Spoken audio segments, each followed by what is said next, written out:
Bonsoir à vous. C'est une épine dans le pied de nos présidents et c'est un mal français pour les Français. Depuis 40 ans, on veut parler du chômage au cœur de l'intervention de François Hollande à la télé. 22e mois consécutif de hausse. On est revenu au pic de 97 pratiquement à 8000 personnes près avec plus de 3 millions de demandeurs d'emploi. Comment en sortir? Au prix de quelles concessions? On a envie de dire de quels sacrifices? Faut-il, comme certains, faire le lien entre l'emploi et la pression fiscale qui entame, dit-on, cette pression fiscale, également notre pouvoir d'achat. Bref, comment enrayer cette mécanique infernale? Chômage, impôts, pouvoir d'achat, la liste de nos ennuis en quelque sorte. Voilà le titre de l'émission de ce soir. On attend vos questions via SMS, Internet et les réseaux sociaux. Et on va en parler avec Françoise Geng, syndicaliste. Vous êtes représentante de la CGT au Conseil économique, social et environnemental, présidente de la section CGT Travail et Emploi. Jean-François Roubaud, vous êtes chef d'entreprise depuis 42 ans, bâtiment, seconde œuvre, président de la CGPME qui rassemble 1,5 million d'entreprises en France. Éric Heyer, économiste, vous êtes le directeur adjoint du département analyse et prévision de l'OFCE, l'Observatoire français des conjonctures économiques. Vous avez notamment dirigé Économie française 2013 qui est publié aux éditions de la Découverte. Enfin, Bernard Vivier, économiste et historien, vous êtes le directeur de l'Institut supérieur du travail, professeur à la faculté libre d'économie et de droit de Paris. Quand je dis que le chômage est la malédiction des présidents, évidemment c'est la malédiction des Français. Mais quand on regarde les chiffres, c'est assez impressionnant. Giscard, 1 million de chômeurs en plus. Mitterrand, 14 ans, 1 million de chômeurs en plus. Nicolas Sarkozy, plus de 500 000 chômeurs en plus. François Hollande, en 10 mois, 260 000 chômeurs en plus. Comment on peut inverser ça? Si j'ose dire, presque par quel miracle, Jean-François Roubaud? Par principe, je dis qu'il faut qu'on améliore la compétitivité de nos entreprises pour qu'on soit en capacité et d'investir et d'embaucher. Une fois qu'on a dit ça, il faut trouver les moyens pour améliorer cette compétitivité. Je crois qu'il faut que l'on baisse les charges quelque part, ou tout du moins qu'on les transfère ailleurs, plutôt que de 77% aujourd'hui de la protection sociale est assise sur les salaires. Il faudrait sans doute pouvoir l'asseoir sur quelque chose d'autre. François Hollande dit sa volonté d'inverser les courbes du chômage. Ce sont des mots qu'il répète. Ce n'est pas une croyance, dit-il, ce n'est pas une conviction, c'est une volonté. Vous sentez-vous cette volonté? Je crois qu'il y a la volonté philosophique, politique, mais maintenant ça ne suffit pas. Il faut qu'il y ait des mesures en face qui permettent de le faire. Il y a des mesures positives qui sont mises en place en ce moment, c'est le crédit d'impôt, compétitivité, emploi, mais l'effet ne se fera sentir que dans un an. Donc il faudrait des mesures plus rapides, plus instantanées, si vous voulez. C'est ça qui est important. François Geng, vous sentez-vous la volonté du président de la République? Et est-ce que le cocktail est le bon?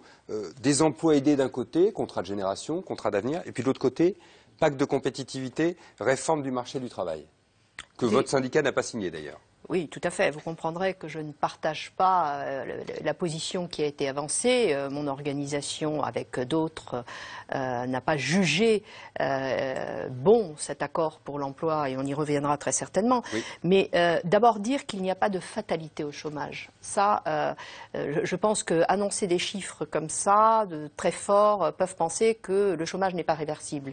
Si dans la période, le chômage en est à ce point, il y a un certain nombre d'indicateurs que l'on pourrait changer. C'est vrai que les différents plans d'austérité en Europe ne sont pas pour rien sur la situation économique. La désindustrialisation opérée en France, on a perdu 1 million d'emplois en 10 ans, qu'on n'a pas retrouvé dans le secteur tertiaire.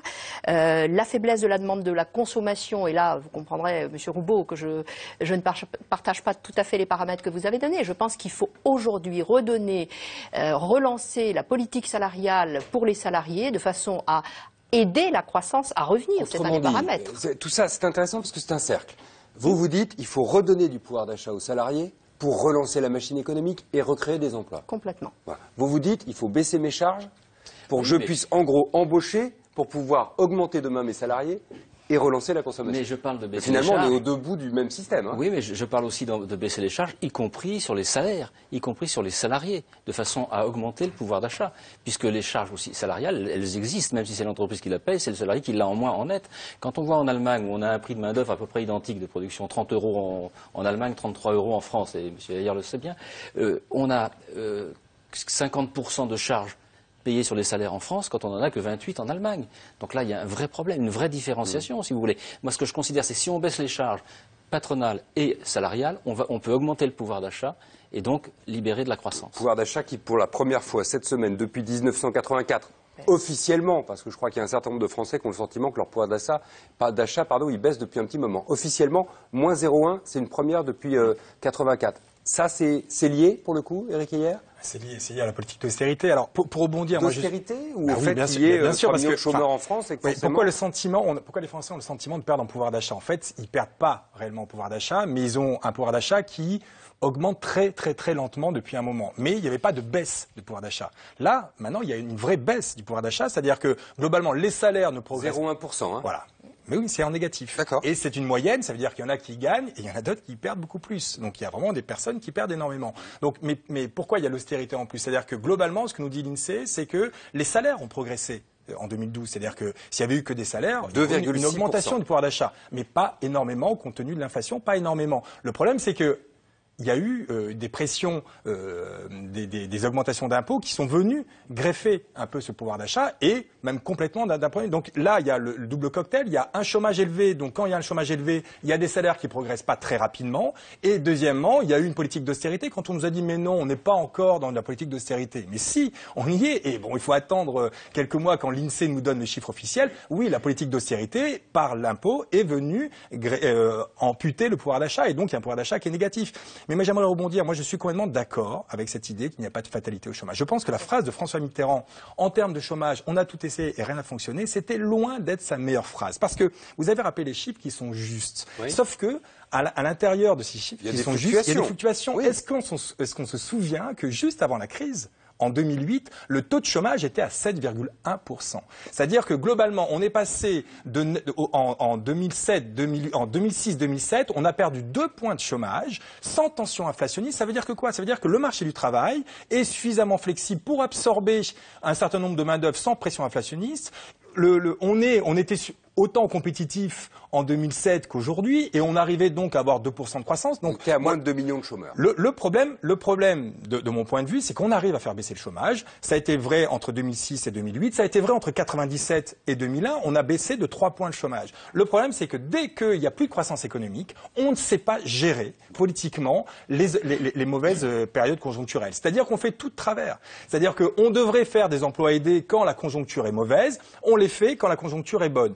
On devrait ne pas les détruire quand la conjoncture est mauvaise, on les détruit à ce moment-là. De la même manière, le temps de travail, on devrait augmenter le temps de travail. La défiscalisation des heures supplémentaires était relativement une bonne idée en 2007 quand on était à 7% de chômage. Parce qu'effectivement, dans certains secteurs, il y avait des tensions et les chefs d'entreprise nous disaient on ne peut plus embaucher. Qu'on augmente le temps de travail à ce moment-là, c'était une très bonne idée.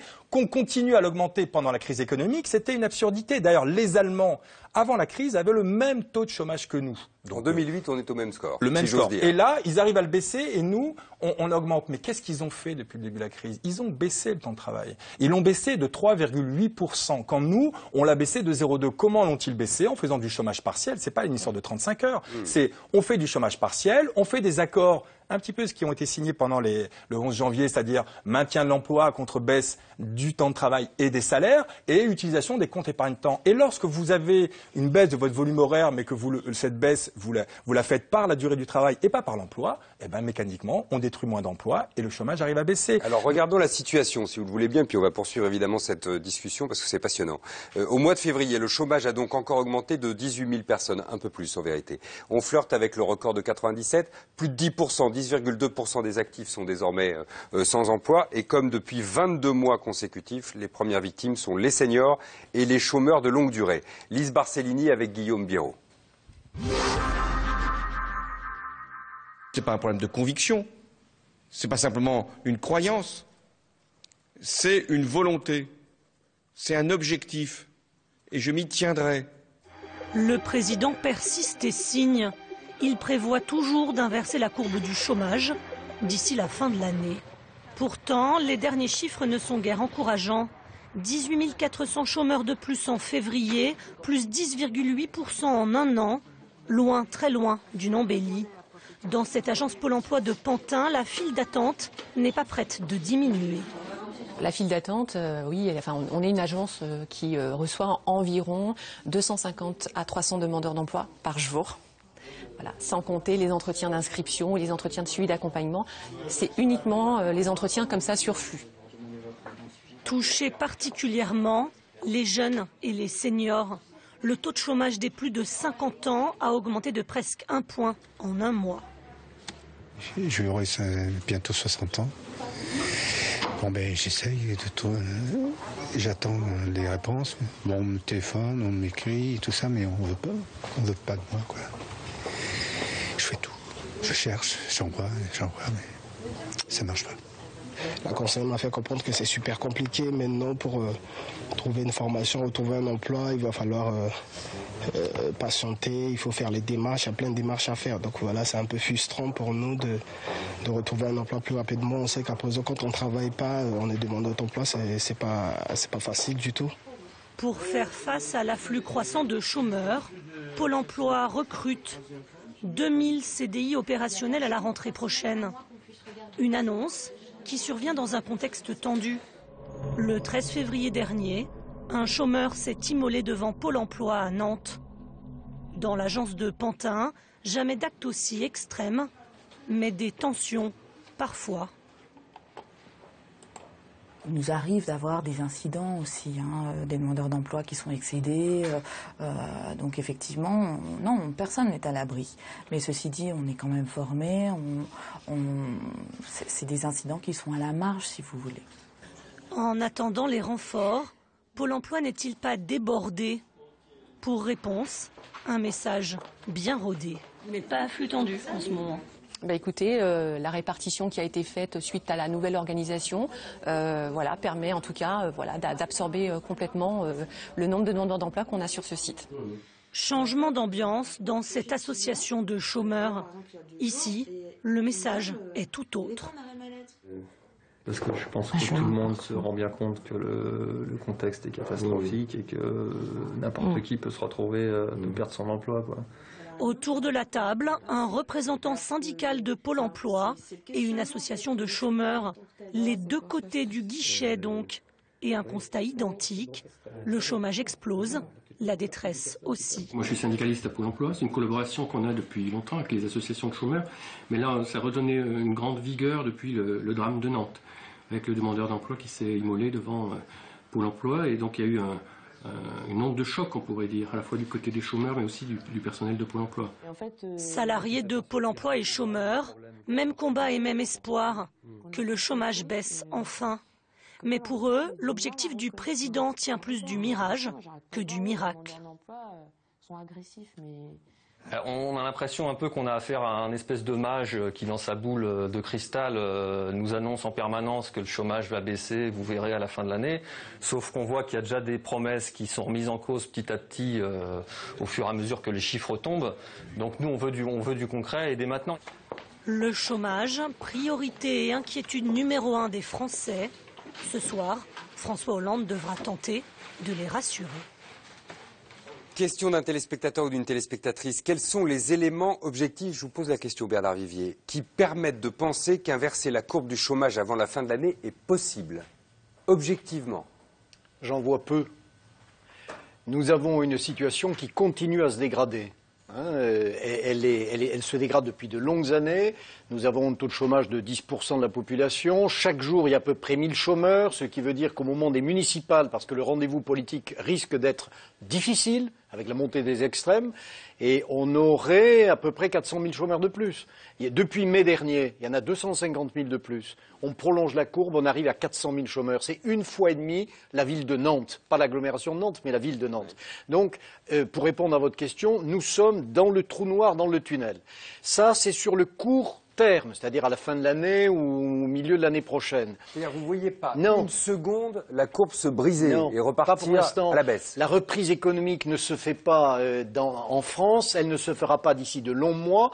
Par contre, par-delà les déclarations d'affirmer de la volonté, de la croyance, de l'encouragement, il y a des mesures qui peuvent être prises.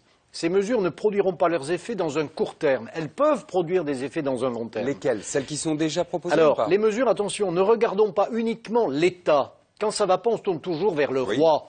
vers le président de la République, sauvez-nous du désastre dans lequel nous sommes, et on se tourne vers le bon père pour lui dire sauvez-nous de la misère dans laquelle nous sommes. Bien sûr, mais il y a une bonne phrase de Lionel Jospin qui est très importante au moment de l'affaire Michelin il y a 15 ans. L'État ne peut pas tout. Cette phrase a coûté très cher, bien sûr, mais il tenait un langage de vérité.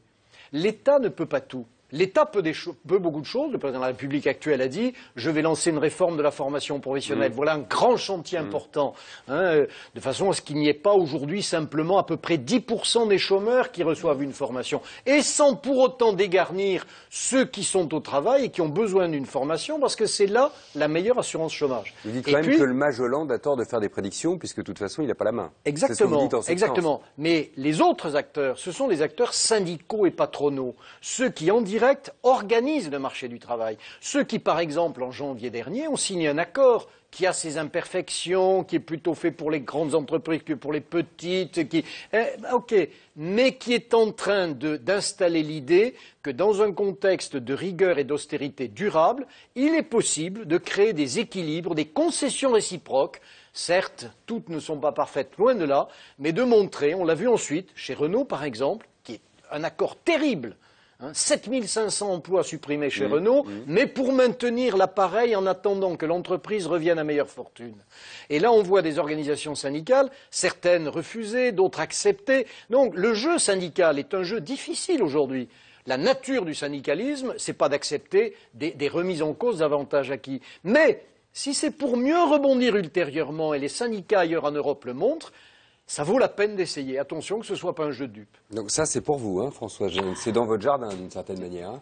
Complètement. Alors là non plus, je suis en total désaccord sur le fait que cet accord l'accord qui a été signé en janvier, mais prenons Renault, va être producteur. Oui, non, mais attendez, donc. Laissez-moi aller jusqu'au bout. Moi, je ne partage pas, parce que je pense que l'accord qui a été signé va accélérer le chômage. Et ça, c'est un point important. Parce qu'il facilite les licenciements. Aujourd'hui, le licenciement économique est encadré avec cette loi. Il est forcément moins encadré. Il est soumis à des règles différentes qui vont faire que ça va accélérer. Par contre, si on ne peut pas aujourd'hui endiguer, c'est-à-dire faire descendre la courbe du chômage, on a aujourd'hui toute la latitude pour essayer de juguler les emplois qui existent. Et là, on a un certain nombre de mesures. Mon collègue disait tout à l'heure, à ma droite, effectivement le chômage partiel. Si on prend l'Allemagne et la France, le chômage partiel, au temps le plus fort de la crise en Allemagne, 1,5 million de personnes mises en chômage partiel, avec des vrais moyens. En France, au pire, au plus haut de la crise, 300 000. Mais sans les mêmes moyens. Alors, est-ce qu'aujourd'hui, on ne peut pas mettre la question du chômage partiel, la question d'anticiper sur la formation? Je partage ce qu'a dit Bernard Vivier sur la formation. La formation, on n'en fait pas un enjeu clé. Et on peut venir à Renault, parce que Renault, ça me semblait un point qui n'était pas inintéressant. Alors, oui, il va y avoir des destruction d'emplois, et en même temps, on se met en quelque sorte dans une situation de sommeil en attendant que ça aille un peu mieux. C'est-à-dire on préserve ce qui existe. Est-ce que ça, c'est un bon deal? Parce que vous parliez de l'Allemagne, c'est ce qui s'est passé chez Volkswagen, ce qui se passe chez Renault d'une certaine manière. On attend que ça revienne. Oui, mais moi je pense que sur la question de l'automobile et sur cette question-là, c'est qu'on a été très mauvais en France. On n'a pas su anticiper. Enfin, c'est la politique. Mais cet accord-là, il est bon. Mais non, moi je pense que cet accord ne produira pas les effets escomptés, et c'est toujours au sacrifice de 7500 personnes. Donc la flexibilité, c'est jamais bon. La flexibilité, à condition qu'elle soit négociée, mais la flexibilité pour qui? Si c'est de la flexibilité pour les employeurs, pour qu'ils puissent mieux licencier, moins rémunérer, mieux encadrer les horaires de travail. Non, la flexibilité, elle ne peut être équitable que si chacun y trouve son compte, et pas seulement les employeurs, les entreprises. Préserver les emplois qui existent le plus longtemps possible. Aujourd'hui, il y a des possibilités de le faire. Entend. Jean-François Roubaud. Préserver les emplois qui existent, bien sûr, puisque l'emploi il se crée quand il y a de la croissance. Vous dites bien sûr, mais enfin chez Renault, il va y avoir 7000 postes supprimés. Oui. Enfin, il faut essayer ce que je veux dire, c'est qu'il faut essayer de les conserver. On ne peut pas forcément atteindre l'objectif à chaque fois. Dans l'accord, c'est pour ça que je suis en opposition avec ce que vient de dire Madame, dans l'accord que l'on vient de signer le 11 janvier, il y a au moins un point essentiel, c'est celui de maintien de l'emploi. Et là, je voudrais vous dire une expérience personnelle que j'ai vécue dans mes entreprises. J'avais 70 salariés, c'était en 93, crise dans le bâtiment, puisque vous avez dit que j'étais dans le bâtiment. Il a fallu que je licencie 8 personnes. Il a fallu que je les licencie parce que j'avais plus de travail pour elles. Et j'aurais eu cet accord de maintien dans l'emploi. J'aurais dit aux 70 salariés, on baisse pendant 3 mois les salaires de 15% et le temps de travail de 15 ou 20%, que ce soit proportionnel. On l'aurait obtenu parce que je connaissais bien mon entreprise et mes salariés. Et je n'aurais pas licencié ces 8 personnes parce que 3 mois après, mon carnet de commandes recommençait à se garnir. Donc je dis ça va permettre d'éviter des licenciements justement. Si ça n'est pas modifié par les députés socialistes qui ont déposé un certain nombre d'amendements. Laurence Parisot a dit son inquiétude là-dessus. Je suis inquiet, mais je suis d'un naturel optimiste. Je pense qu'on va y arriver. Mais je voudrais revenir sur le fond du problème de l'emploi, parce qu'il faut essayer de conserver les emplois que l'on a. Et donc, essayer de trouver des outils facilitateurs dans un cadre d'une croissance zéro aujourd'hui. Le chef d'entreprise, il est inquiet. Il n'a pas une visibilité à long ou moyen terme. Donc, il freine pour ne pas embaucher immédiatement. Donc, comment on peut faciliter? Au moins 2-3 mesures. Par exemple, quand on passe un seuil. 50 salariés. Oui. Si on pouvait faire il y a 2,4 fois plus d'entreprises de 49 salariés que de 50. Si on pouvait faire le moratoire pendant 3 ans sur ce passage de seuil, et on calcule après, au bout de 3 ans... C'est quoi le seuil, qu'on comprenne, pour ceux qui sont pas dans le métier? C'est un seuil social qui permet d'avoir... Non, ça 4,1% de la masse salariale parce qu'il y a des obligations, 34 obligations administratives. Donc vous avez plus de charges, vous avez plus de et puis l'obligation de comité d'entreprise. Toutes ces obligations sociales, etc. Si on fait un moratoire sur 3 ans, on verra si on passe de 2,4 à 1,5 ou à 1,7, mais ça ne peut être que positif. Au bout de 3 ans, on se retrouve, ça marche, ça n'a pas marché. On a des emplois d'intérim. On ne peut pas les renouveler. Pourquoi on ne dirait pas, pour un senior de plus de 55 ans qui a un travail en intérim, les renouveler autant qu'il le peut? Les CDD, pourquoi ne pas les renouveler si vous avez un CDD de 3 mois ou de 2 mois? Pourquoi pas le renouveler X fois jusqu'à la limite de 18 mois? Puisque la limite aujourd'hui est de 18 mois. François Gin est en train de s'étouffer à côté de moi. Je ne voudrais pas qu'elle défaille avant la fin de cette émission. Vous inquiétez pas. Il ne va pas s'étouffer. Mais ce que je veux dire, c'est qu'on permettrait sans doute de maintenir, parce qu'il y a beaucoup d'entreprises qui ont des salariés en CDD pendant 3 mois, qui pourraient le renouveler, mais qui n'ont pas, parce qu'il y a un texte, ne peuvent pas le faire. Alors j'entends ces mesures-là, qui sont des mesures très pratiques, et après vous pourrez avoir évidemment un débat là-dessus. Il y a un débat sur des mesures plus lourdes qui seraient nécessaires, Éric Heyer. Si ce chômage... Alors, après, c'est des débats d'économistes, mais on va y rentrer un peu parce que c'est intéressant. Si ce chômage est structurel, si c'est du dur, si j'ose dire, alors il faut des mesures dures. Si c'est un chômage en partie conjoncturel, c'est-à-dire si le retour de croissance nous permet de baisser ça, on n'a pas besoin de rentrer dans le dur. Qu'est-ce que serait le dur? Imaginons que ce chômage est structurel. Oui, mais c'est quand même une question intéressante. Je pense qu'il faut s'y arrêter 2 secondes, parce que ce n'est pas uniquement sur le chômage, c'est sur l'ensemble de la politique économique. C'est-à-dire qu'aujourd'hui, la question est de savoir, est-ce que la crise qu'on est en train de vivre est qu'une crise conjoncturelle, et auquel cas, une fois que ça sera passé, on va rebondir au niveau qui prévalait avant la crise, ou est-ce que la crise va avoir des impacts durables sur l'économie, et donc on va perdre une partie du potentiel, et donc le rebond sera faible. Parce que nos gouvernants attendent le retour de la croissance quand même depuis... Alors parfois ça a marché. Mais ça, c'est indispensable. Et le problème, c'est qu'il n'y a pas un économiste qui a la solution, parce que on ne peut pas le dire, parce que c'est pas une science dure, et donc on est chacun avec des hypothèses. Est-ce qu'on n'a pas changé de monde? Vous comprenez ce que je veux dire? Oui, mais c'est vraiment ça la question. C'est est-ce qu'on va revenir comme le monde précédent, ou est-ce qu'on va complètement changer de monde? Mais ça veut dire qu'on n'aura plus la croissance qui prévalait avant. Si c'est la première solution, alors il faut. Ça veut dire que les déficits qu'on est en train de vivre et le chômage qu'on est en train de vivre sont que du conjoncturel, et donc il faut arrêter l'austérité et il faut laisser juste la croissance repartir. Si c'est la deuxième solution, c'est-à-dire que si effectivement on change de monde complètement et que la crise a un impact durable surtout, alors là ça veut dire que les déficits et le chômage sont que du structurel, et auquel cas l'austérité, on a raison de la faire parce qu'il n'y a pas d'autre solution, et les réformes qu'il faut faire pour faire baisser le chômage, c'est uniquement des réformes très structurelles. Alors on n'a pas la réponse, attendez, je finis juste là, on n'a pas la réponse, mais on a quand même 2-3 faisceau d'informations qui nous indiquent qu'on est plutôt dans le premier cas de figure que dans le deuxième, même s'il y a des travaux c'est-à-dire que ça va revenir. Ben oui, c'est-à-dire qu'il reste, on n'a pas cassé, c'est-à-dire qu'on n'est pas sur le chômage structurel aujourd'hui, et on n'a pas cassé on n'a pas tout perdu pendant la crise. C'est quoi ces faisceaux d'informations? C'est que d'abord, si on était sur le chômage structurel, si on était on avait tout perdu, l'inflation s'accélérerait. On aurait des tensions inflationnistes. Or, ce que nous dit l'INSEE, c'est qu'au contraire, on arrive dangereusement vers la déflation, c'est qu'il y a une très forte désinflation. Ça doit nous indiquer que, finalement, l'économie ne tourne pas à plein régime et qu'il y a plein de surcapacités, et donc, on n'est pas sur le chômage structurel. La deuxième information, c'est quand on questionne les chefs d'entreprise, on leur dit, mais pourquoi vous ne produisez pas aujourd'hui? Ils vous disent, à 60%, un problème de demande. À 15%, un problème d'offre, et le reste, un problème d'offre et de demande. Ça veut dire que le vrai problème aujourd'hui, c'est les problèmes de demande. Alors, il y a un peu des problèmes d'offre, il y a eu un peu de perte de capacité, mais massivement, on regarde les taux d'utilisation des capacités de production, ils sont 6 points en dessous de la moyenne. Donc, ça veut dire qu'on n'est pas sur le chômage structurel. Et que ça veut dire que les politiques d'austérité ne sont pas la seule norme qu'il faut appliquer, sinon les multiplicateurs sont passionnant, parce que vous venez de me dire, on n'est pas sur le chômage structurel, et en même temps, vous m'aviez dit dans une phrase précédente, on ne sait pas.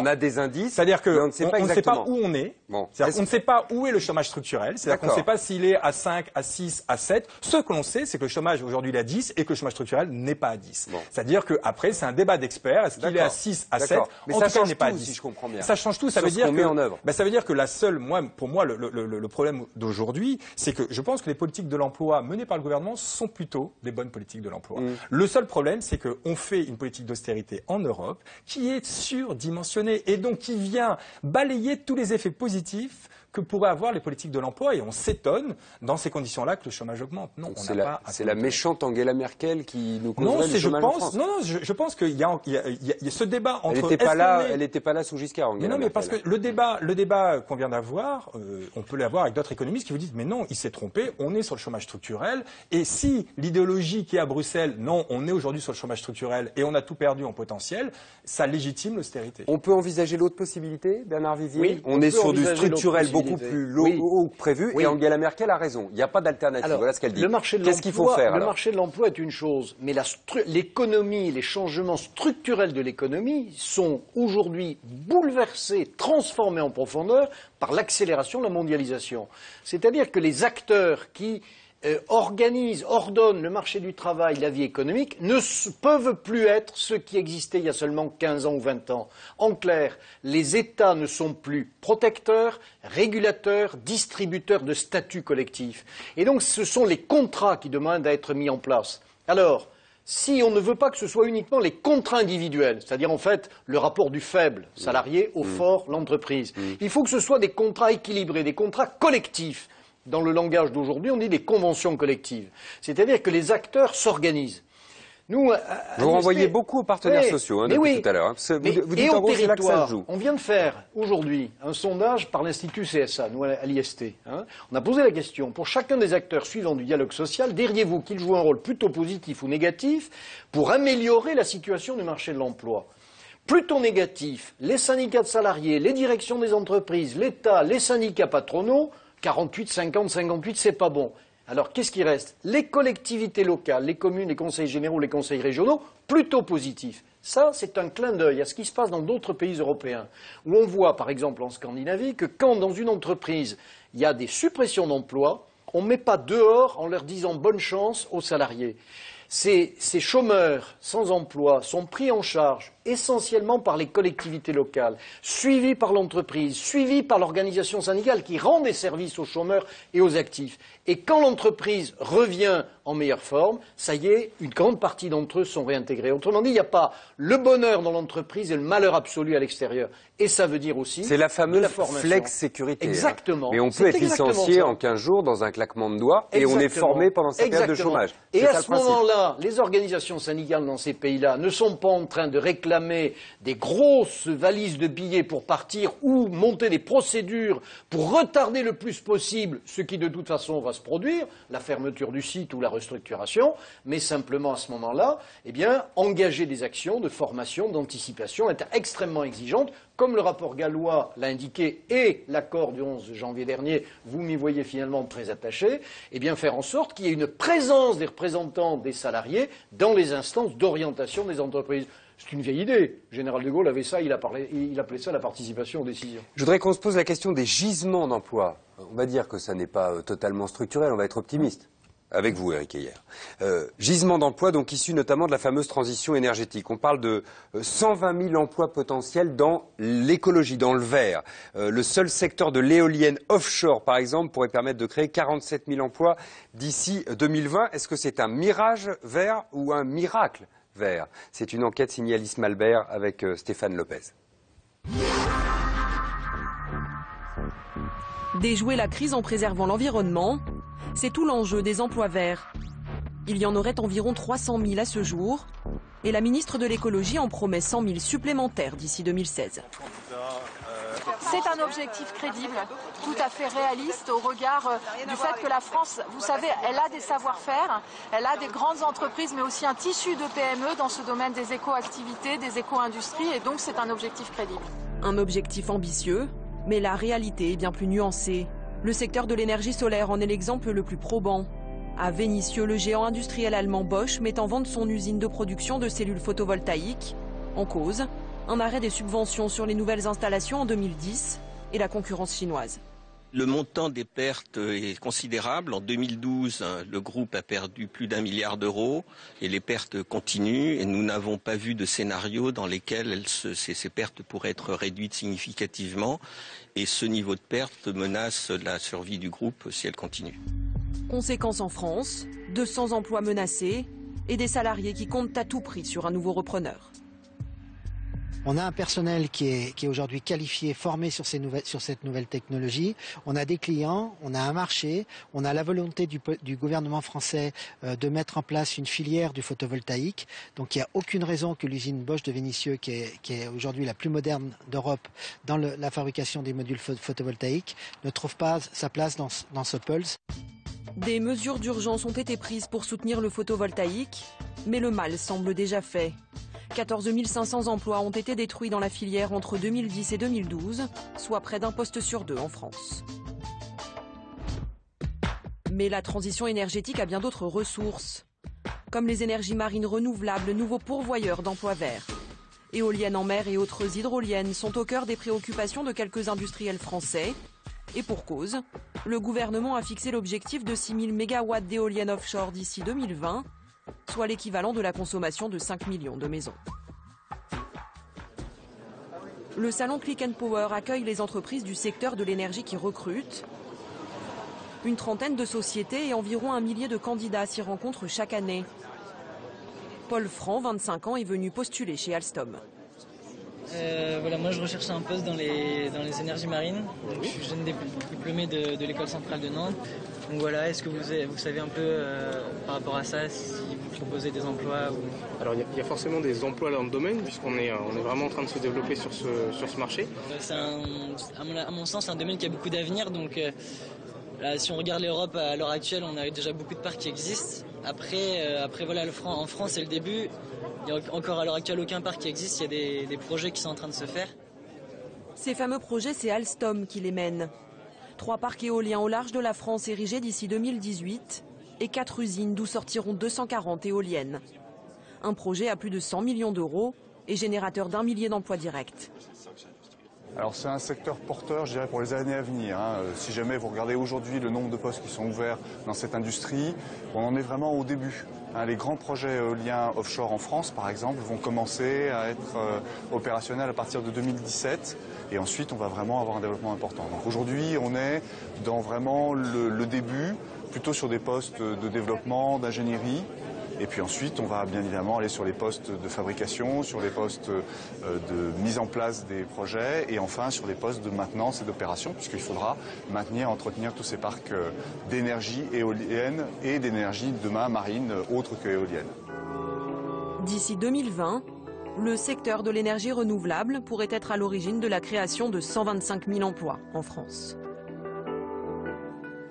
Et c'est pas rien, puisque vous m'avez dit que le différentiel entre les contrats signés et les emplois détruits, c'était 1000, mais qui, en vérité, il se signe 10 000 contrats chaque jour en France? Oui, des contrats signés. La France produit beaucoup d'offres d'emploi. On parle beaucoup de suppression. Mais la différence n'est pas considérable, en fait. Elle est de 1000, mais malheureusement, elle est de 1000 en moins chaque jour, à peu près, en France. Donc, c'est très lourd. Mais ça veut dire aussi que nous avons de l'espoir, nous avons des possibilités. Le reportage vient de l'indiquer. Si on va pouvoir créer ou envisager de créer 125 000 emplois, c'est que la France innove, la France entreprend, la France crée des emplois. Justement... Et quand on dit la France, ce n'est pas les pouvoirs publics ou les syndicats d'employeurs ou les syndicats de salariés, ce sont les chefs d'entreprise, les syndicats dans les entreprises, ceux qui innovent, les entrepreneurs. Le mouvement des entreprises de France, ce n'est pas uniquement les syndicats patronaux, c'est tous les acteurs de l'entreprise. Question SMS. Quels sont les secteurs d'activité qui sont le moins touchés par le chômage? Il y a pour le coup des gisements d'emploi en France. Il y a des endroits où oui, il y a des secteurs qui cherchent des emplois. Bien sûr, il y a toujours un peu cette pénurie. On entend toujours une statistique et dire qu'il y a des offres d'emploi non pourvues. En fait, c'est vrai. Alors c'est vrai, mais sauf qu'il n'y a pas un chiffre officiel. Alors pour le coup, on dit 300, 400 000. Mais oui, mais ça c'est on dit. Si vous avez questionné la DARES, le ministère du Travail, vous dites non, on ne connaît pas cette statistique. Si Pôle emploi, ils disent non, on ne connaît pas cette statistique. Oui, donc globalement, c'est ce chiffre-là. 500 000 entreprises à transmettre en 10 ans, c'est des chiffres qui se baladent depuis 20 ans, je crois. Mais ceci étant, il y a des emplois non pourvus. Nous, enfin, à la CGPME, on a réagi là-dessus, on a créé la préparation opérationnelle à l'emploi. Inverser le cycle par rapport à aujourd'hui, jusqu'à hier, on formait des hommes ou des femmes.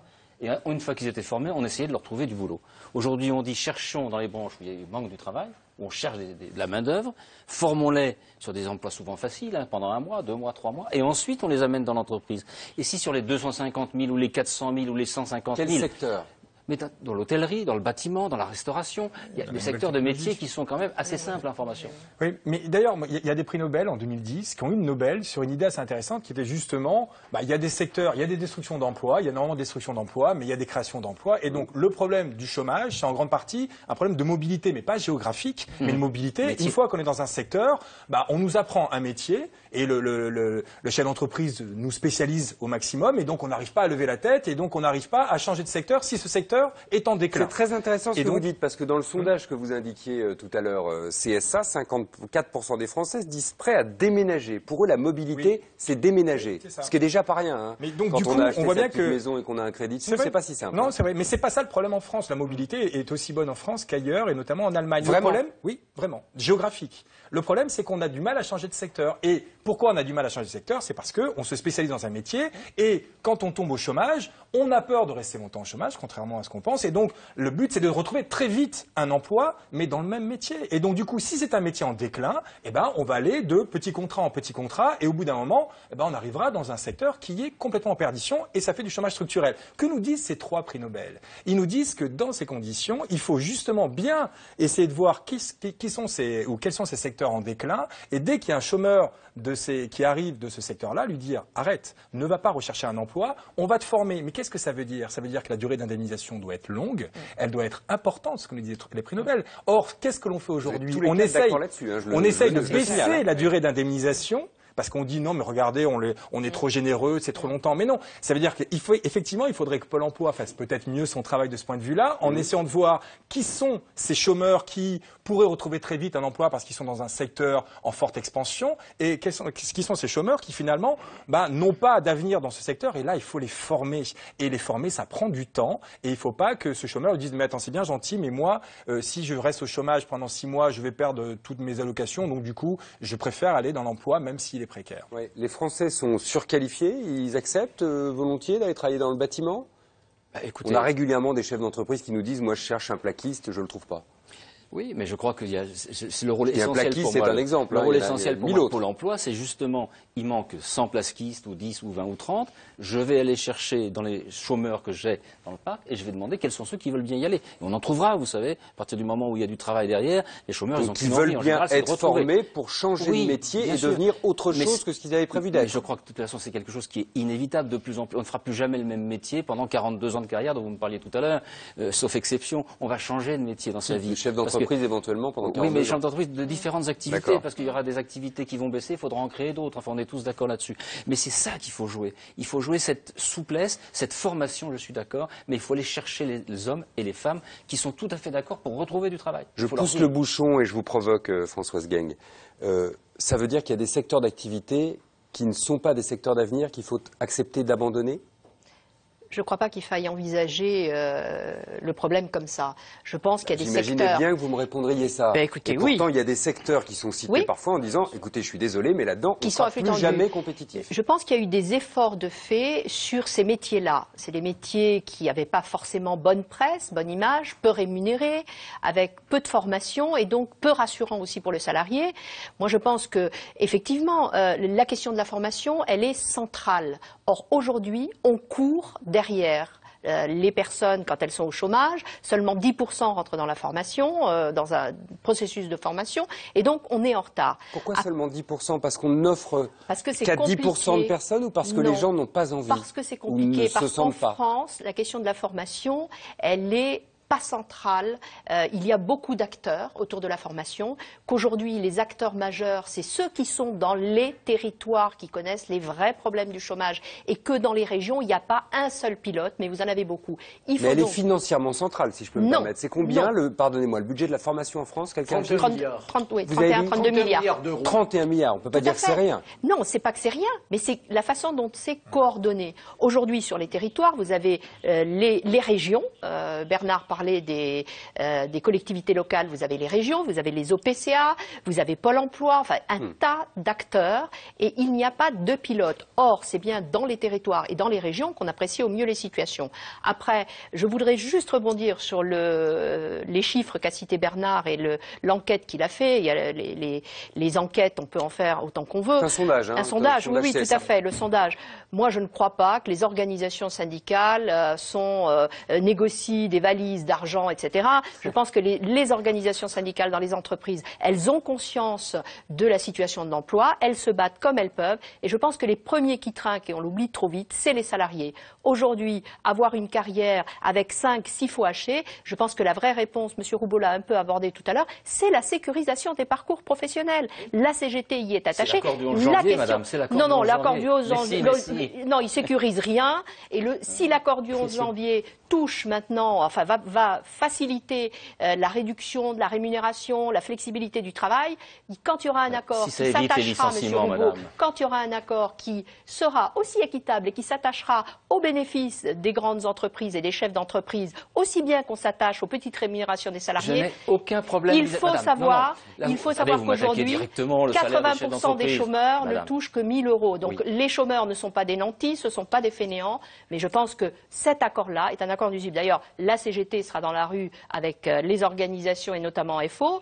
début avril, le 9 avril, parce que cet accord n'est pas un bon accord. C'est votre opinion, évidemment. C'est pas le mien, et bien sûr. C'est pour ça que je ne serai pas dans la rue, mais ça va de soi, c'est pas illogique. En même temps, c'est pas une surprise, et je pense pour personne. Est-ce que, pour le coup, aujourd'hui, un demandeur d'emploi est prêt à accepter un salaire inférieur à celui qu'il touchait avant de perdre son emploi? C'est très difficile, bien évidemment, mais on le voit. Est-ce qu'il faut se mettre dans cette idée-là? Oui, les chômeurs être mobile en tout, bien flexible sûr. en tout. Mais oui, mais bien sûr. Aujourd'hui, ce n'est pas en bloquant un site de production qui va fermer que l'on va faire redémarrer le site de production, et surtout que l'on va trouver une solution pour soi. Ce n'est pas en rallongeant les procédures par des artifices juridiques, des batailles des experts du CE, du CHSCT, qu'on va trouver la solution. C'est bien évidemment en amont, pour faire que les organisations syndicales soient très présentes dans les entreprises. Chez Renault, aujourd'hui au conseil d'administration, à côté du grand patron de Renault, il y a un syndicaliste. Chez PSA, à côté du grand patron de PSA, il y a un syndicaliste. C'est un début. Mais ce ne sont pas des syndicalistes qui ont toujours le mot non à la bouche. Ce sont des syndicalistes qui disent il faut travailler, voir les dossiers, défendre les intérêts des salariés. La CGT est dans une position aujourd'hui très difficile, parce qu'elle comprend bien qu'elle ne peut pas rester sur le non absolu, le non total et définitif, et qu'en même temps, elle joue son rôle d'organisation syndicale. Elle ne peut pas lâcher les vannes et dire aux employeurs faites ce que vous voulez au nom de la rentabilité, de la productivité et d'un mot un peu difficile à comprendre pour chacun qui s'appelle compétitivité. Que si on arrive à le définir, c'est très bien, on peut faire des émissions dessus. Je voudrais qu'on aborde une autre question qui est parfois définie comme un frein à l'emploi, en tout cas au pouvoir d'achat, vous l'avez dit tout à l'heure, ce serait la pression fiscale qui découragerait l'investissement et pousserait les entrepreneurs à l'exil. Selon une étude qui a été publiée cette semaine de la Fondation Concordia, la France aurait perdu à cause de l'impôt 1 million d'emplois potentiels ces 20 dernières années, pour le plus grand plaisir notamment de nos voisins anglais. C'est une enquête, là encore, de Laurence Aïda Diop avec Ohan Guyenman et François-Xavier Rigaud.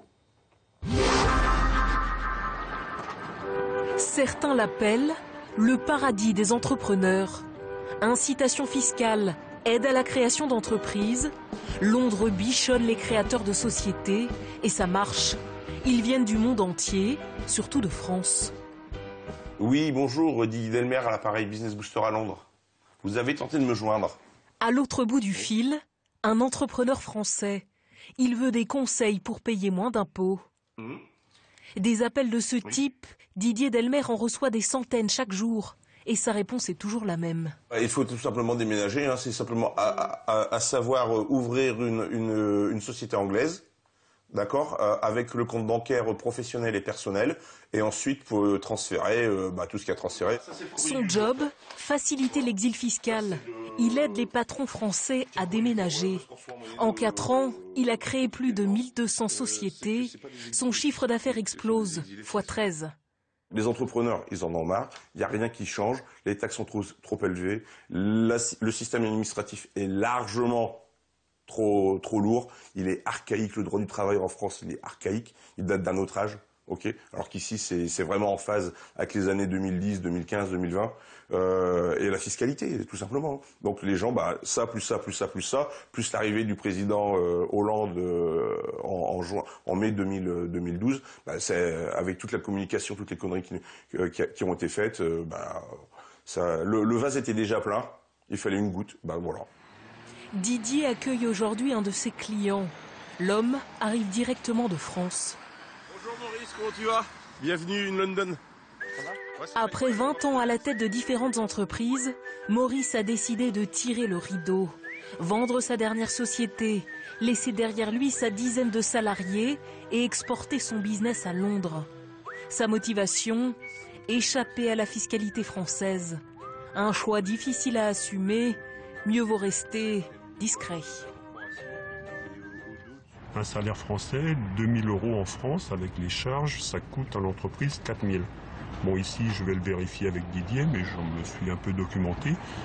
Un salaire de 2000 est chargé à 30%. Donc Non. Sinon, ça vaut pas le coup. De 20%, et tu as 12% qui est la part patronale. Et les 8% restants sont à la charge de l'employé. D'accord. Voilà, donc ton salarié de 2000 va te coûter 2200 quelque chose. Encore mieux que prévu. Selon les calculs de Didier, Maurice devrait économiser entre 40 et 45% de taxes, de quoi s'offrir un meilleur salaire et créer plus d'une dizaine d'emplois en Angleterre. C'est un petit peu un nouveau départ, quoi. La vie continue, quoi. Voilà, c'est... Et qu'est-ce que vous quittez? Qu'est-ce que je quitte? L'amorosité française.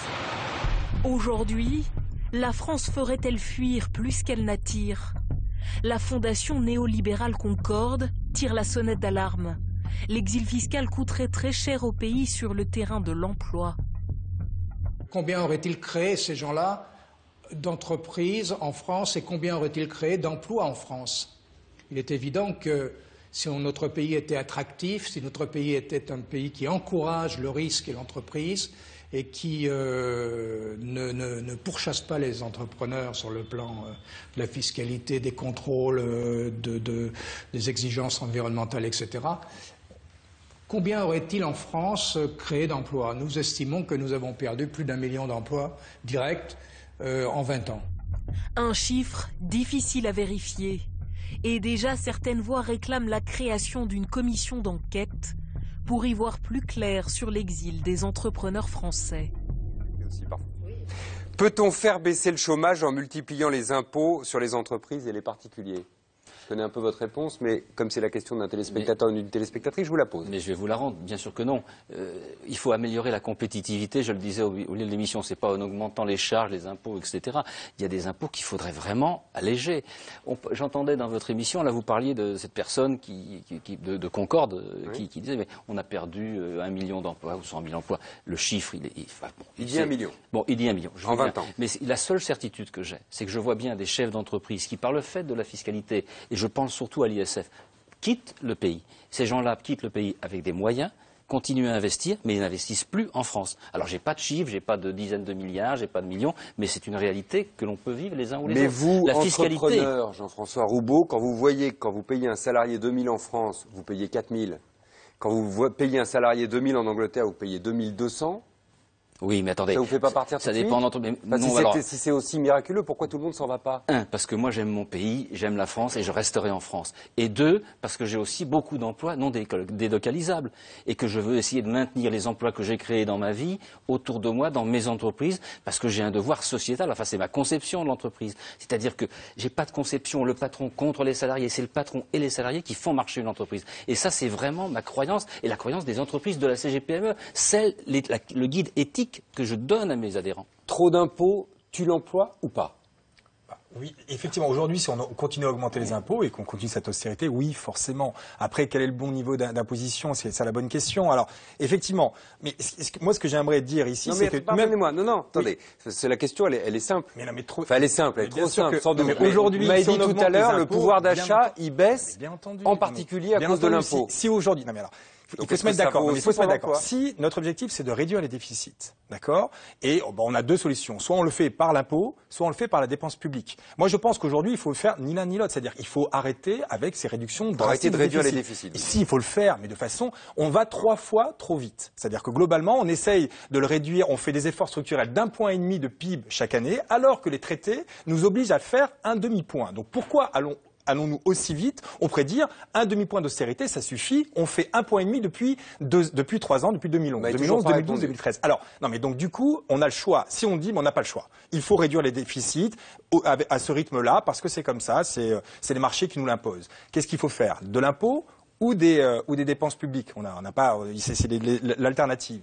Ce que nous dit le FMI, c'est qu'à court terme, il vaut mieux le faire en augmentant les impôts qu'en baissant les dépenses publiques. Qui disait le contraire il y a 5 ans. Oui, mais ça y est, ils ont fait des études, ils ont retravaillé leur copie. Ils nous disent, attention, c'est bien plus récessif de le faire. Dans les deux cas de figure, c'est la catastrophe. Dans les deux cas de figure, c'est la catastrophe. Mais il y en a un, c'est pire que l'autre. Donc si c'est pire. Non. C'est les dépenses publiques. Le faire par les dépenses publiques, c'est pire. Alors, je repose parce que ça touche un peu plus les ménages à bas revenus. Or, c'est eux qui ont une proportion marginale à consommer, désolé pour le terme, plus importante. C'est-à-dire quand vous donnez 100 euros à un ménage pauvre, il va consommer les 100. Quand vous enlevez 100 euros à un ménage aisé, il va continuer tout de même à consommer. Et donc, du coup, il vaut mieux, en période de basse conjoncture, malheureusement, jouer sur l'impôt. Alors après, il y a deux types d'impôts. Il y a les impôts sur les entreprises ou les impôts sur les ménages et les impôts progressifs ou les impôts plats. Ce que nous dit le FMI, c'est qu'il vaut mieux le faire sur les ménages et progressif. Donc, à ma gauche, parce que vous êtes à ma gauche que je dis ça, plus d'impôts, est-ce que plus d'impôts tue l'emploi? Oui, un peu, bien sûr. Oui, mais bien sûr. Fait mal, blesse. Pardon, oui, mais blesse. Mais je suis en désaccord. Il faut réduire les dépenses publiques. Nous avons trop de dépenses publiques, bien sûr, c'est évident. Mais de notre côté, le discours qui consiste à dire il y a trop d'impôts et donc ça ne va pas et on a de ce fait perdu 1 million d'emplois en 20 ans ne tient pas. Parce que qu'est-ce qu'on a en face des impôts? On a des services. En Grande-Bretagne, la santé, comment est-elle assurée? Pas bien. En France, comment est-elle assurée? Bien. L'éducation, le coût des études en Grande-Bretagne, très cher. En France, accessible. Donc, il ne faut pas simplement dire il y a trop d'impôts, mais il faudrait dire à ce moment-là aussi il y a trop d'écoles et trop d'hôpitaux, ce qui serait assez difficile à tenir. En Grande-Bretagne, le chômage, il s'en tient mieux que nous? Oui, le chômage s'en tient mieux, oui, bien sûr, et l'Allemagne. Dynamique, c'est-à-dire que globalement, ils sont partis avant la crise, ils étaient au plein emploi, ils étaient à 5% de chômage, nous on était à 7%, aujourd'hui ils sont à 9% de chômage, nous à 10%, donc ils nous rattrapent, et c'est-à-dire qu'aujourd'hui la dynamique n'est pas bonne, et en termes de croissance économique, ils ont une croissance qui est plus faible que la nôtre. Mais oui, enfin, vous me voyez mesurer sur la question des impôts. Trop d'impôts, pas trop d'impôts, bien sûr, dit comme ça, trop d'impôts tue l'emploi, c'est évident, hein, mais parce que ce sont les charges des entreprises. Mais ce dont nous avons besoin, c'est d'avoir des activités qui produisent, qui créent de la richesse. On ne peut pas passer son temps à embaucher des personnes qui vont administrer ceux qui vont travailler. Bon, nous avons une très belle fonction publique en France, mais nous avons, au regard de la masse de la population, beaucoup trop de fonctionnaires que les autres pays européens. Est-ce à dire que les autres pays européens sont des ultralibéraux? Non, ils ont simplement formaté la fonction publique aux besoins de la population. Et ce n'est pas faire injure à la fonction publique qui est en France une des plus belles qui puissent exister en Europe et dans le monde. On va passer aux questions SMS. On n'a pas fini. Françoise Guingue, les Françaises sont-ils, les Français, et les Françaises aussi d'ailleurs, sont-ils naïfs ou naïves? Qui peut croire qu'un président peut faire baisser le chômage? Je crois que c'est dans les mesures qu'on pourra prendre et en anticipant qu'on peut, pour aujourd'hui, pour le moment, juguler le chômage. Donc vous dites oui, un président peut faire baisser le chômage. Je dis un s'il prend les bonnes mesures. Peut contribuer. Il n'est pas le seul, mais il peut contribuer. Et ce qui serait intéressant, c'est de voir si le président de la République ce soir va répondre positivement aux engagements qu'il avait tenus avant, parce que c'est une des questions que se pose la CGT entre ce qui avait été annoncé et ce qui est mis en œuvre. On pense qu'il y a un vrai décalage. Il y a un vrai décalage. Inverser la courbe du chômage, c'est la faire redescendre ou la faire monter moins vite? Ça mérite d'être précisé. Inverser la courbe du chômage. Qu'est-ce que ça veut dire? Ce que voulait dire le président, c'était faire baisser le chômage. C'était pas infléchir la hausse du chômage. C'est pas infléchir, c'est inverser. Non, c'est inversé. Bon, on note que c'est une volonté désormais, ça n'est plus un objectif. Non, mais heureusement qu'il y a cette volonté-là. Vous vous rendez compte, un président qui dit désolé, le chômage va continuer à augmenter et on ne sait pas jusqu'à quand. Heureusement qu'il y a cette volonté. L'État ne peut pas tout. Oui, mais oui, d'accord. Mais ça n'empêchait pas d'agir. Mais effectivement, il faut qu'il y ait une vraie volonté de l'État à faire baisser. Mais ça passe par des mesures. Moi, je pense que les mesures qui sont prises globalement sont bonnes, mais il faudrait qu'il arrive à faire infléchir les cibles européennes de réduction du déficit en disant OK, on arrivera à réduire les déficits, mais moins rapidement. Et vous verrez que d'un coup, la croissance repartira un peu plus, il y aura moins de destruction d'emplois, et là, l'inversion de la courbe du chômage sera plausible. Où en est la mise en œuvre des contrats jeunes et des contrats de génération de François Hollande? Est-ce déjà un échec? Jean-François Roubaud, vous avez vu fait signer le contrat de génération, le premier a été signé, je crois, c'est cette semaine ou la semaine dernière. J'étais avec les politiques cette semaine pour en parler. Ça démarre seulement. C'est aussi quelque chose d'utile qui va peut-être permettre. Vous savez, il y a 5000 entreprises qui tous les ans ne sont pas reprises. Je parle de PME, bien sûr. 5000 entreprises qui s'arrêtent parce que le patron a atteint l'âge et n'a pas de quelqu'un à transmettre. Le contrat de génération devrait permettre à ce chef d'entreprise de prendre un jeune ou quelqu'un de son entreprise pour l'amener petit à petit à le remplacer. Donc ça, j'y crois beaucoup au contrat de génération, surtout dans les plus petites entreprises de 1 ou 2 ou 3 salariés, dans les toutes petites entreprises. Maintenant, l'autre contrat excusez-moi, dans l'emploi d'avenir, c'est un contrat on a tellement de chômage que je ne peux pas tacler ces contrats. Ils sont bons quelque part parce que ça permet de mettre des gens dans l'emploi aujourd'hui plutôt que de les laisser sur le bord du trottoir. Mais c'est pas ce qui résoudra profondément notre crise de chômage. Attendez. Sauf si, pendant ce temps-là, ces 3 ans qu'ils auront ce contrat, on les forme pour qu'ensuite ils puissent rentrer dans le privé dans les années qu'on peut espérer meilleures dans 2 ans ou 3 ans. Et ça, c'est vraiment le problème sur lequel je focalise aujourd'hui et j'en parle avec M. Sapin.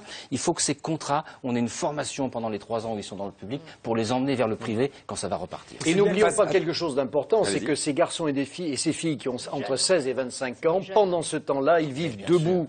Ils ne vivent pas à attendre un demain qui s'annonce difficile. Donc c'est important. Tous les gouvernements ont lancé des opérations de ce type, les contre-emplois solidarité. Aujourd'hui, ça s'appelle les emplois d'avenir. Oui, c'est nécessaire. Ce n'est pas la réponse de fond, mais c'est nécessaire pour des questions humaines et sociales autant qu'économiques et financières. Mais il y a quand même une avancée avec les emplois d'avenir. C'est quand même important. C'est que les contrats qui étaient signés avant, c'est les contrats de 8 mois. Vous ne pouvez pas former des jeunes en 8 mois. Là, ça marche si c'est bien ciblé sur les 150 000. Vous avez 150 000 jeunes qui sortent sans rien du système scolaire.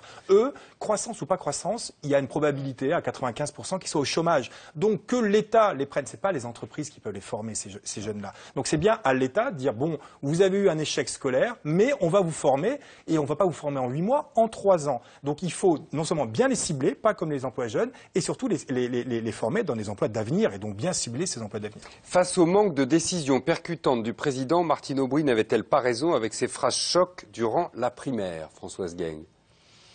Écoutez, vous savez... Quand c'est flou, c'est qu'il y a un loup, j'en rappelle une.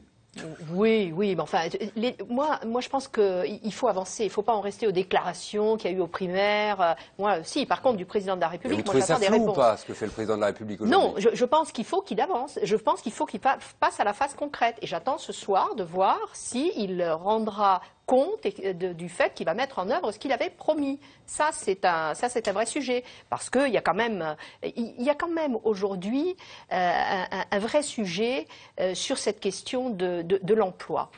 On parle de l'emploi, on parle de l'économie. Alors évidemment, la question des petites entreprises, je fais la différence entre les petites entreprises et les grandes. Mais quand est-ce qu'on regardera au niveau des aides? On ne peut pas dire que l'État ne fait rien.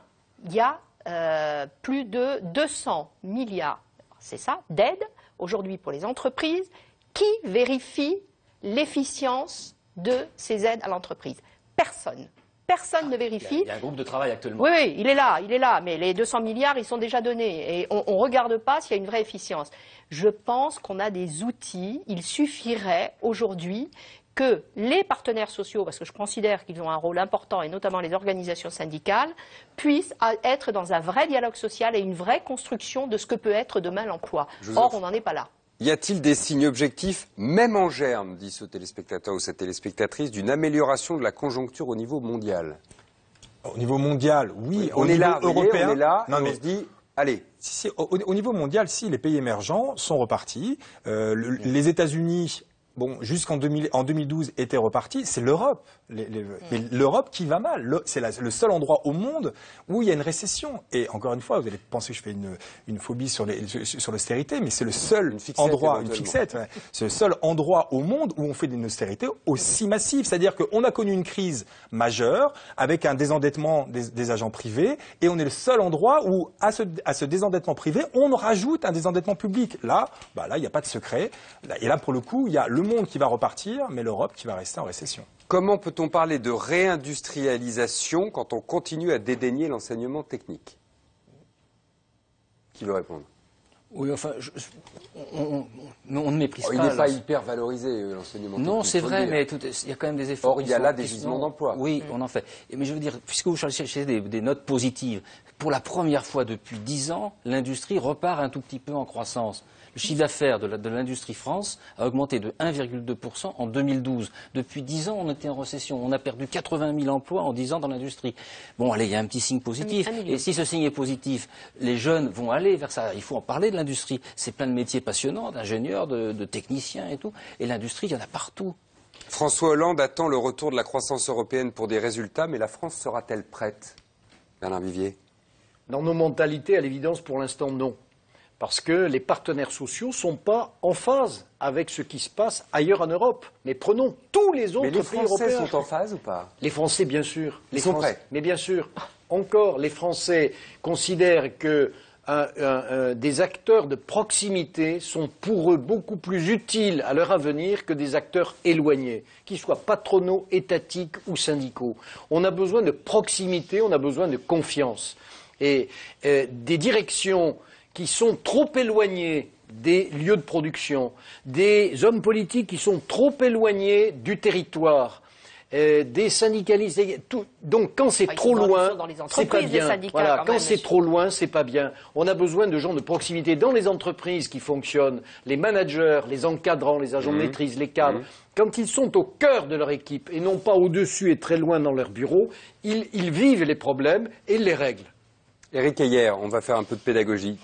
Qu'est-ce que le chômage structurel? Alors, le chômage structurel, c'est le chômage en dessous duquel on ne peut pas tomber compte tenu de la structure de l'économie, compte tenu du salaire, compte tenu de la durée du travail, compte tenu de la réglementation. Donc on ne peut pas descendre. C'est le dur. C'est le dur. On ne peut pas descendre en dessous durablement. C'est-à-dire qu'on peut le descendre, mais si on descend en dessous, il y a des tensions inflationnistes qui apparaissent, le salaire augmente très fortement. Donc on perd en compétitivité et donc on revient sur ce chômage-là. Donc globalement, si on est sur le chômage structurel, on ne pourra pas descendre par de la relance dite keynésienne, c'est-à-dire il va falloir faire des réformes structurelles. Et donc, mais c'est primordial de savoir où on se situe. Si on est dans le structurel ou dans le conjoncturel. Voilà, parce que la politique économique n'est pas la même. Si on a encore un peu de marge, ça veut dire qu'on peut relancer par la consommation, par du pouvoir d'achat. Si on est sur le structurel, ça ne sert à rien de relancer par le pouvoir d'achat. D'un mot, le gouvernement considère aujourd'hui qu'on est dans un chômage largement conjoncturel? Non, je pense que en Europe, l'idée est plutôt qu'on est sur le chômage structurel. Quand vous lisez le CDE, on est sur le chômage structurel et c'est pour légitimer les politiques d'austérité. C'est-à-dire que si vous êtes sur le chômage structurel, il faut faire des politiques d'austérité. D'un mot, Bernard Vivier. Mais François Hollande n'est pas Léon Blum. Léon Blum, il voulait relancer la machine, comme il le disait à l'époque, le terme n'était pas très élégant, en injectant du pouvoir d'achat dans les masses, c'est-à-dire en augmentant le pouvoir d'achat. Nous sommes aujourd'hui avec François Hollande dans une autre politique de rigueur. Et c'est difficile, effectivement, mais un président socialiste n'est plus un socialiste président, comme on disait autrefois, qu'un ministre jacobin n'est plus un jacobin ministre. Oui, quand on est aux affaires, il faut prendre des décisions. Quand elles sont difficiles, il faut les prendre. C'est ce que le président de la République, en nous disant qu'il faut garder confiance, va nous dire inévitablement. Où sont les réformes structurelles pour parvenir à la réindustrialisation de notre pays, Françoise Gagne?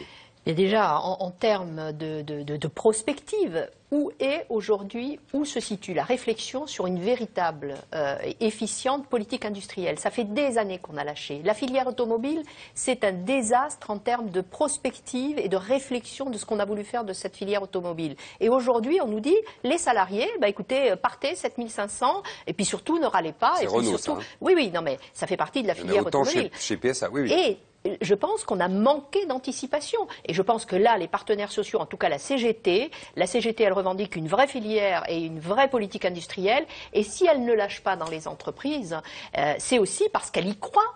elle se bat pour l'emploi. Et je pense que les salariés qui résistent aujourd'hui et qui ne veulent pas être mis dehors, ils ont raison de résister. Mieux vaut avoir un taux de chômage plus élevé que des travailleurs paupérisés comme chez nos voisins allemands, non ?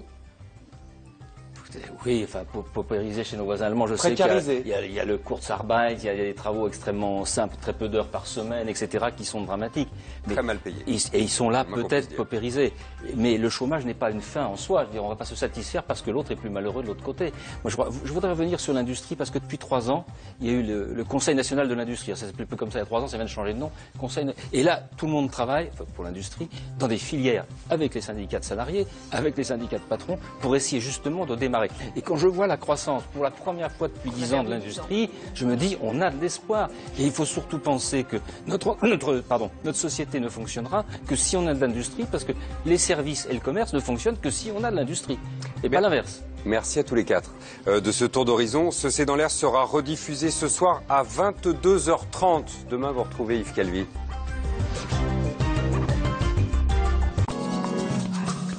Pour toutes vos questions sur l'actu, C'est dans l'air sur France5.fr.